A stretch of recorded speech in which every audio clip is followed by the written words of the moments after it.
Hello students, today I will discuss about the topic of mass mole conversion and the first is the mole and gram atomic mass. ठीक है, तो आपने जब मोल concept पढ़ा था उसमें आपने एक ड्राइव की थी वैल्यू 6.022 इंटू 10⁻23 एटम्स। तो कितने मॉलिक्यूल्स कितने मोल्स के बराबर एटम के 1 मोल के इक्वल है। तो किसी भी एलिमेंट में जितने भी ग्राम होंगे वो कितने के इक्वल होंगे, उसके ग्राम एटॉमिक मास के या 1 ग्राम एटम के इक्वल होंगे। तो 1 मोल एटम किसके इक्वल होगा, 6.002 इंटू 10⁻23 एटम्स के इक्वल होगा। और ये किसके इक्वल होगा, gram atomic mass of the element के इक्वल होगा। फॉर एग्जांपल हमारे पास आर्गन है, आर्गन कितना है होता है 40 ग्राम इसका मॉलिकुलर वेट होता है। ऑक्सीजन का जो एटॉमिक नंबर होता है वो 8 होता है और उसका जो हमारा मास होता है वो कितना होता है 16 ग्राम होता है।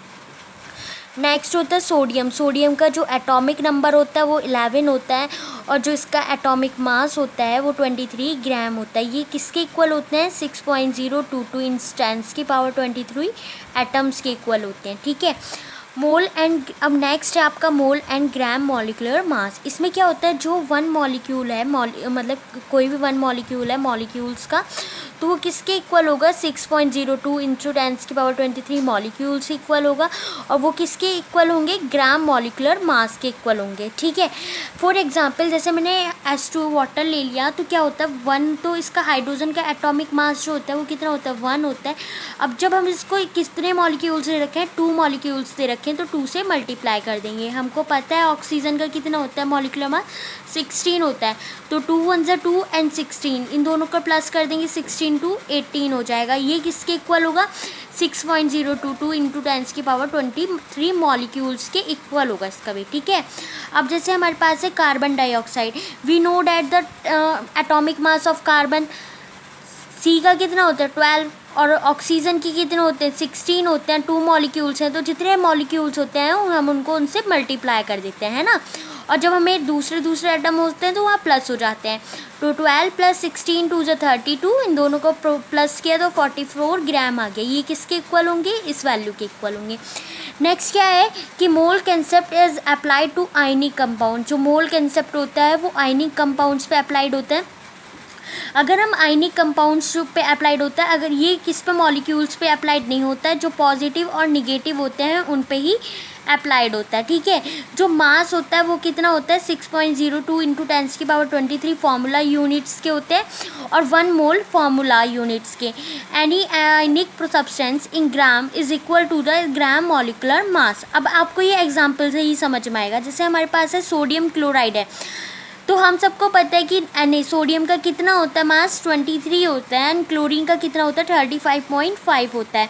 इन दोनों को प्लस करोगे तो 58.5 ग्राम आएगा। तो वो किसके इक्वल है, 1 ग्राम फार्मूला यूनिट मास के इक्वल है और वो कितनी होती है 6.022 इंटू 10⁻³ होती है। यही इसमें थ्योरी में है बेटा कि जितने इसका फॉर्मूला यूनिट है वो किसके इक्वल होगा, इस वैल्यू के इक्वल होगा और वो किसके इक्वल होगा, ग्राम फॉर्मूला मास के इक्वल होगा। ये होती है इसकी वैल्यू। ठीक है, अब क्या होगा कि जैसे NaCl है बेटा, आपको पता है NaCl जो है वो जब हम उसको इलेक्ट्रिक करंट पास कराएंगे तो वो किस में ब्रेक होगा, Na+ में और किस में Cl- में।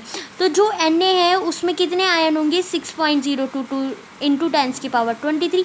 सिमिलरली क्लोरीन में भी वही वैल्यू होगी। Now we take another example, calcium chloride.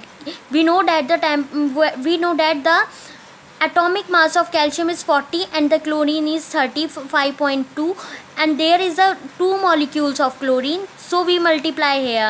ठीक है, तो 40 + 35.2 को इसके 2 से मल्टीप्लाई करोगे तो 71 आएगा। इन दोनों को प्लस कर दोगे तो 111 ग्राम आ जाएगा।